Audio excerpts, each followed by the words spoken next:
All right, we are here at Double R Weapons, and these are some of the coolest cans I've seen here at SHOT Show. So I'm here with Mario, which is quite honestly epic, and we're just gonna go through the whole deal here. I'm pumped about it. So send it. Yeah.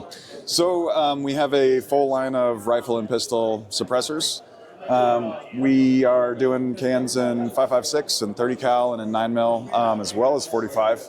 Right here we have all the rifles. So we have zero back pressure, these two, and then we have like reduced back pressure. So you're not going to get zero back pressure out of like these, but you will get some reduced back pressure. All right, so zero back pressure, is it, and that more terminology, is it really that low? It's zero measurable, so you won't see a change in cyclic rate or anything like that. So as long as your gas is tuned good to begin with, you put this on and you're not getting extra blowback. It is going to act just like you don't have a suppressor. So that's what we were targeting, and that's what we hit. So now moving to these, how are these still somewhat reduced without having actually the vents at the end? How does that work? It is there is a lot of chambers for the air to go through. If we actually take one off, they threaded? We can see that it's a much different design than the zero back pressure, but so it is more of a traditional design. But they do have some cutouts in the baffles. That's cool. And it allows everything to kind of flow through. It's not quite as, it's definitely measurable, but it is much reduced. So even at those ones, it's still better? Yes. That is nice. For the people that need full back pressure, so you have departments or people with a lot of hosts that have, that are already set up for full back pressure, we offer this in full back pressure as well. It's very similar. Nice. It just does not have the cutouts and a couple of features, but we're getting the same decibel ratings with the full and the partial. That's actually good to know, because there's certain weapon systems I'll run, and even tuned with full gas, it won't run the subsonics without a full back pressure can. Yeah. Which is a kind of a niche problem. It's not really a problem, but it's cool that you sell an option for it. Yep. So like you said, it's each caliber, and then what are these running around price range, just kind of across the board? Yeah, so around 700 to 1100. Okay, 7 to 11, that's not bad. Yep, and let's see, we also have some pistol cans. Ooh, nice. So we have 4.5 inch and 6 inch, 9 and 45, and then these zero back pressure. So another question with the flow through portion of this is that, like, when you get direct blowback, which a lot of people are still making that for PCCs, you get way gas with the normal can. So this, you put on your direct blowback and it still runs exactly its factory, right? It is both with direct blowback and like your standard AR-DI. You will get no extra blowback with the zero back pressure cans that we have. Nice. If you shoot a DI AR in the pouring rain, which a lot of people have never done, it is literally like a super soaker to your eyeball, even right around your glasses. So that's key. Those will work on rifle or pistol. And these aren't terribly heavy either. No, it depends on what model we're talking about, but we're at 6.7 to 14.7 ounces. That is not bad. I have a can similar to this size that literally weighs an entire pound. Yeah. So that is pretty sweet. Yeah, we're getting some pretty nice lightweights. You can use basically everything is hub mount. Everything is going to be one piece printed. Nice. So they are, I don't know if you've mentioned, they are all 3D printed. Yeah. Oh, that's cool. They're nice. And then on that note for this, your guys' flow-through system, this is your guys' own design here, where you have a labyrinth for the gas to flow out the end. So even when you're going through the flow-through portion of it, it still is being slowed with a form of baffle, in a sense, right? Yes. That is really cool. This is honestly what caught my eye. Yes. This is super cool. Yeah. So, good deal. Is the Loudenser public? Well, no, but it can be now. This is something that doesn't exist yet, unless I steal this one from him against his will. But if you want you're going to be louder, this is what you would need. Louder and flashier. That's sweet. Well, thank you for showing us that. That's awesome stuff. Yes. And I definitely want to test this stuff out. It's cool. Sure, yeah. I appreciate it. Appreciate it. Good deal. Thanks. That's sweet. And then the material, we talked about the strength a little earlier. What exactly are these compared to other suppressors? This is basically an Inconel variant. It's a proprietary material we use, and it is 2.4 times the strength of normal Inconel at 1500 degrees Fahrenheit. Holy crap! So Inconel is like the rage, and this is just straight up dwarfing Inconel. Yep. So we have one piece printed, no welds or anything, and yeah, they resist fouling. And our cleaning schedule is about 5 to 20,000 rounds. We have a 5 to 20,000. we have a spear up there that has had about 10,000 rounds in the past month. That's awesome. Also, I wish I was the guy who did 10,000 rounds in a month. That sounds like fun to me. Yeah. So, good deal. Alrighty.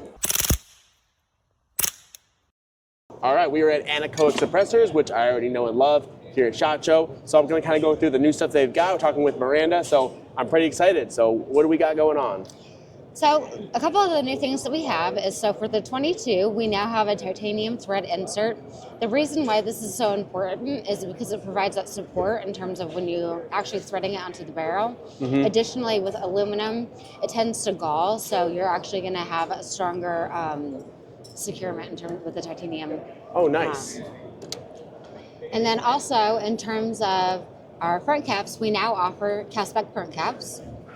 And so those people that are less worried about gas mitigation and recoil, like with our front open-ended front caps, you're going to end up getting, it's going to help with gas mitigation and recoil, but you're more worried about sound suppression. You want to go with the Cal-Spec front caps because the decimal level will be reduced by 3 to 5 decimals. That's really nice. On the other side is, like, I have an AK, I run subsonic sometimes, where I realize with that one, you would not be running subsonic. Not a huge deal, but that's cool that I'll be able to take this cap, thread it in there, and that'll fix that. As well as with night vision shooting, it's more about flash suppression than anything, where this should solve that problem too. And not only that, we offer those in a wide range of calibers. Oh, so if you want to go to our website, you can check out all the various different calibers that we have. Additionally, not really new, but newer, we do have our DTAs that end up having the notches in there. The reason for this is in terms of actual tools. Yeah. It helps with that. That's cool. I will say I love the way you do your end caps, which is, I think, is it actually a Torx or is it your own tool? It's a Torx. Is it? Yeah, it's just a giant Torx you send in the end, which is cool because you're able to keep it completely flush with it without any wrench flats or anything because of the Torx. So that's really cool. I'm a huge fan of that. I'm pumped to try out these solid end caps there. Yeah, I can't wait to hear you. It's good. And they also, like, these are so incredibly light. Like, this one's only, 2.8 ounces. This is, I think, less than half the weight of my Sandman, which is only about this long. Well, not only that, I mean, this has, when you feel it, it almost feels not real. It feels like a toy. It's insane. And then what's oftentimes, even more surprising to people after they feel it is that it has the baffles on it. Yeah. So a lot of the times when we hand this to somebody, they're already shocked how light it is. And then when you tell them that the baffles are actually inside and actually do what I just did, and they actually see the baffles, it's quite amazing. You almost get the can and you're like, did they forget to put baffles in this thing? Yes, I know. It's pretty cool. It's so crazy. But nice. Is this pretty much a good summary of the stuff from this year then? Yes. Yeah, I'm so excited about these solid end caps though, because that is a big thing with flow through and back and forth. It's like, you want a flow through can, but sometimes you don't want it, and it's so cool that you're just able to simply fix it there. Well, and the nice thing is we offer in the same colors as we do in terms of suppressors, so cool. That way it matches perfectly. Awesome. No, thank you for the little overview here. It's always cool to see the rest of the products in person, and it's good stuff. Thank you. This is Sha Armament, and what's your first name again? Matthew. I'm Logan with Ninja and Flannel YouTube, and I'm pumped to see all your suppressors here. So this caught my eye really quickly, so what do you got going on? So I'm guessing the Fat Bastard's the one that caught your attention first. It did. Okay, so essentially the way this one works, this is our Mark 9 suppressor. The tube itself floats, so it is a floating tube. And the reason we do that is because it's a coaxial design. So the blast chamber in this one alone comes out here. Again, floating tube. So essentially what you have is a blast chamber that's going to fill the outside up first. Yep. Then go through. The nice thing about this one in general is every single part of this is serviceable all the way down to the baffle that we have sandwiched in there. As you can see. She gone. So they do a phenomenal job for every single industry that you could think of. This one is predominantly for sub guns, MP5s, whatnot. Okay, nice. We also offer a 3-lug adapter with no springs.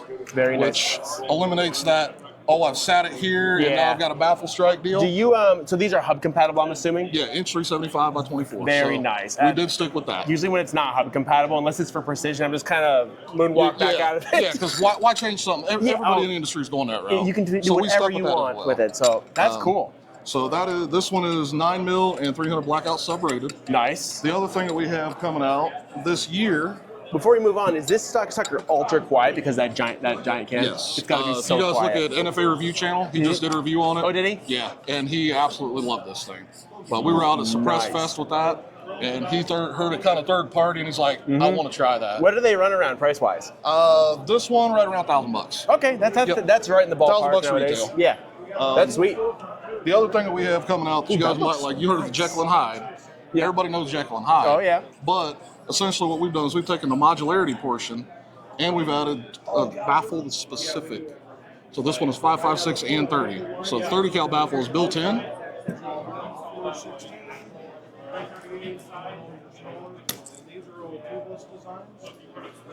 And that's our 5.56 baffle. So essentially, Interesting. Just your end baffle? Yep. So you got a 30. Now you got a 5.56. So instead of going 5.56 end cap, you switch to 5.56 baffle. Can you also switch end cap as well, or is it just that? We can't because of the way the regulations are. Because anytime you're taking a part that didn't come with it, now you own something you're not supposed to have. Like end caps? End caps. Any part of a suppressor. Yeah, it's ATFs. I'm not gonna say anything about that right now, but that's interesting. For video's sake, we won't either. I like it. But that's really cool. I love that it's the internal baffle. It comes with it, and it's good to go. So it's all in one. That's cool. And then your end cap, I've never seen the flash hider where your prongs are actually still inside there. Yep. That's pretty cool. We tried to keep it as simple as possible. Does this still perform as well as when they are protruding out? Because it would almost be better, I would imagine, with that shield around it. Yep. That's really cool. So in these, we also have a stainless insert for the titanium. That way we're able to offer the full auto rating. Okay. We've offered it in 9 and 45, 22 and 32. And we also have a additional large coming out that's going to be for lever guns. So you're talking 9 to 50. 58, 50 Beowulf, not 50 BMG, but 450 Bushmaster, 458 SOCOM, 375 Legend, 350 Legend. It's going to cover all of them in one tube. That's incredible. So what are the rest of the baffles then? Because just the end ones change, right? Nope, all of them. Oh, you mean tell me it all comes of them, with through and through. All of them. Every single one of them. Nice. Every single one of them. And then this is it's like 12 ounces, something like that. Right around 13. Is it? I was off, but okay. But that's sweet. I really like again, that. This is hub compatible So as well. remind me again. I know you said it. So it comes with 30 cal baffles. 30 cal baffles are built 223. into the end cap, built into the caps, Yep. and then 5.56 baffles are in here as well. That so if you want to is shoot nice. 30 cal, literally just unscrew them, pop them out, run it back together, everything's good So to this go. is basically anything 30 cal and under. It's Yep. perfect. That's cool. So then which one did you say was for the 9mm? It's a similar design, but that one, correct? Yep. Well, that's So- slim. That is I have a 9 can that's about this big. That's pretty sweet. Yeah, so that one does 9 and 45. This one does? Yep. That's cool. And then we've And also then got is the this also 22, 32. This is also No, this hub? is inch 203. So rifle A. Okay, gotcha. But yeah, this one's inch 203. And then Gotcha. we got the little guy. Trade you. I actually just did a 22 can on my James Bond pistol, little Walther PPQ, Yep. a PPK. That's nice. Oh, is this the rotating barrel? Oh, And then we offer a tiny beast. And that one there is 5.7 rated. 5.7. Oh, that's Yep, nice. because we're running a K baffle system in that one. That's awesome. I don't have a use for them, but I love the little 22 setups. Like, they're so much fun to just go burn ammo at the range with. Yeah, especially this one. I mean, literally, you could take this one and drop it in your pocket, Yeah. and problem solved. Is it one of those the same can as it's on here? Or is No, this that different? one is just that one is a cone baffle 22. I love this entire setup right now. Yeah, so we've got a cone baffle system, and then we have, I'll take that back. That one is essentially the big brother to this one. So this one's a K baffle system, 5.7 full auto rated as well. This one's our cone baffle. Difference pretty much price and I got material. you. Nice. So aluminum baffle, stainless. Essentially Gotcha. all it boils down to. That's pretty cool. I love it. Back to your 9 can. So that one, you said what it was. You can adapt from 3-lug to direct thread, and then what else do they got for that size? We've got our pistons. We've got just about everything else you can think of except for taper locks, because Right. why taper lock? Yeah, 9 you don't really need that. That's not a thing. Okay, sweet. So- That's really cool. Yeah, but our 3-lug mount, we offer it in 4 different sizes. So anything that you guys can think of, it's pretty much going to run. Yeah. Now, the nice thing about this is as long as you order a piston and spring, it's already built in for it. So if you're going to run it on a pistol, it's literally just a piston. That's pretty sweet. And these are around the same price as the fatty? Yeah. Okay. A little bit less, actually. Okay, so they're all within like 8 to 1100, something like in that range. Okay. Nice, Yep. not bad. So they look nice too. Thank you. We appreciate that. I will say sometimes these segmented cans like this look like you're stacking Oreos because they're all divided and stuff. This one, like from a distance, it looks like a smooth can with a little texture. Yeah, and that's where the consistency comes in, because once they're all made, it's literally in the machine, one piece, one piece, one piece, one piece. Then we put it back in the machine when they're all together, skim everything, and run a board through it. Eliminates all those issues. When you get them hot, do you have issues with them walking loose, or does this get them tight enough where they're pretty good? You don't have to worry about as long as you crank it, get hot, crank it again, and you're good. Yeah, and another big one we use is suppressor syrup. Oh, that from True Blue? Yeah. That's so fantastic. We have found that stuff works phenomenally. I just started working with them, and it was no cleaning product. I took my finger, shiny like it was brand new. That is good stuff. And we got them at Suppress Fest, I believe. Oh, did you? I didn't make it to that. Ever since then, it has just been like night and day difference from what we're doing. I hit them at TriggerCon. That's a really good product. Yep. Sweet, man. Thank you.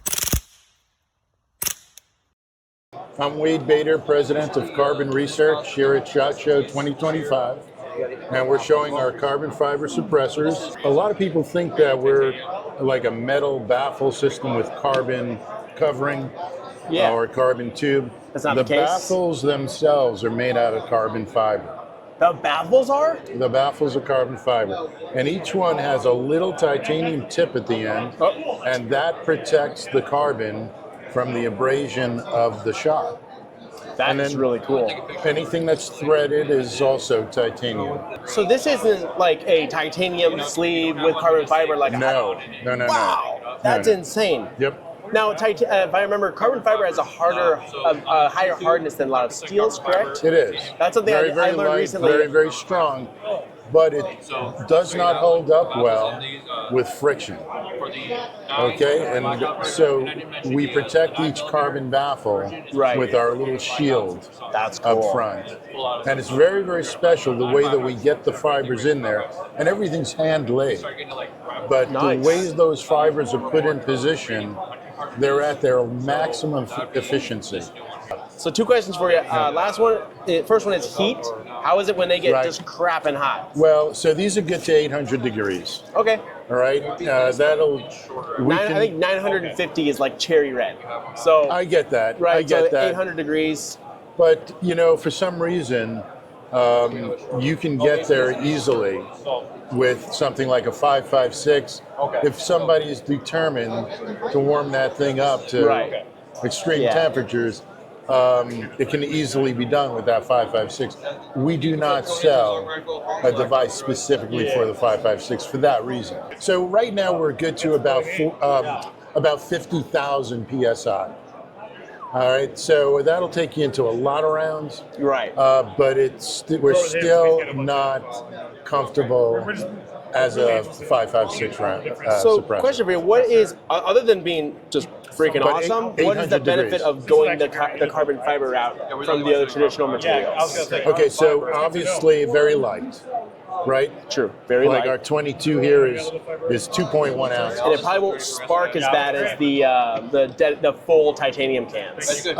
Correct. I would say that we're not big sparkers. Right, no sparkers. We've looked at that, and I would say we're not big sparkers, even though we have a lot of titanium in there. Right, I noticed that. One of the big things is the way that it handles heat. So carbon fiber is actually a thermal insulator, where metal is a thermal conductor. Interesting. All right, so what happens is the metal rapidly heats up, and then whatever the mass is of that device, it now has to dissipate out. Right. Right? So the carbon is very light, so it doesn't have a high mass, kind of like aluminum foil in the oven. Yeah. You can actually handle it with very low mass. So these cool quicker, in other words. They do. So you don't want to you can't handle as high temperatures, but you won't get there as quick either. Correct. We have an MP5 full auto, and we can run 2 full magazines of 9. So 60 rounds of 9mm, full auto, and we can hold our MP5 up by the suppressor. Really? After that. I was going to say that all of this is leaning me towards this is the perfect PCC can. Now, the last question is, what price range are these running around from, we're, let's say, you like know, a base can like this one? We're not cheap, but we're really not outrageous. They start out at $650 for our short 22. Okay. $699 for our standard size. Yep. People are really kind of leaning towards the smaller lengths across the board. Yeah, I will say though that pricing is actually very competitive. I agree.